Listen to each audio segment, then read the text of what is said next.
வாங்க கடைசியில் என்னென்ன வாங்கினேன்னு பார்க்கலாமா மண்பானையில். இங்கே பாருங்கள், இது முருகன் வைக்கிறதுக்கு 2 விளக்கு வைக்கிறதுக்கு வாங்கிட்டு வந்த மரக்கட்டையில்.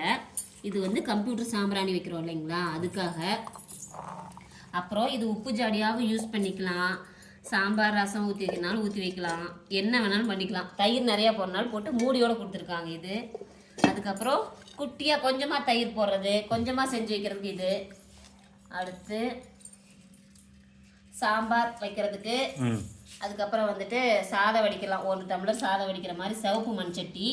இது வந்துட்டு பார்த்தீங்கன்னா குழம்பு பொரியல் எல்லாமே பண்ணிக்கலாம்ப்பா. ஆனால் அவங்க என்ன சொல்கிறாங்கன்னா அடுப்பில் வச்சு தாளிக்காதீங்கிறாங்க, ரொம்ப நாளைக்கு உழைக்காதாமா, தாளித்து கொட்டிக்கோங்க அப்படின்னு சொன்னாங்க. இன்னொன்று வாங்கினதுலேயே எனக்கு ரொம்ப பிடிச்சது வந்துட்டு இந்த மண்பானையில் பூ உருளி சூப்பராக இருக்குது பாருங்களேன். இதெல்லாம் வாங்கினதுக்கு, இது எல்லாத்தையும் வாங்கினதுக்கு பொண்ணு இனாமாக கொடுத்தாங்க. Penguin free. இது என் பொண்ணு கொடுத்தாங்க, எனக்கு கொடுக்கல, குட்டி பொண்ணு கொடுத்தாங்க. இவ்வளோ வாங்கணும். அங்கே நிறையா இருக்குப்பா, நிறைய புளி போட்டு வைக்கிறதுக்கு, தண்ணி ஊற்றி வைக்கிறதுக்கு, கல்லுப்பு போட்டு வைக்கிறதுக்கு, அதாவது மண்ணுலேயே மண் சம்மந்தப்பட்டதுலேயே பனியாரக்கல், ஆப்பக்கல், தோசைக்கல் எல்லாமே பழக்கணும். அதெல்லாமே இதெல்லாம் நல்ல கழனி, அதாவது அரிசி களைஞ்ச தண்ணி இருக்கு இல்லையா, கழுநீர் தண்ணியும் சொல்லுவாங்கள்ல, அதை தான் ஊற்றணுமாமா.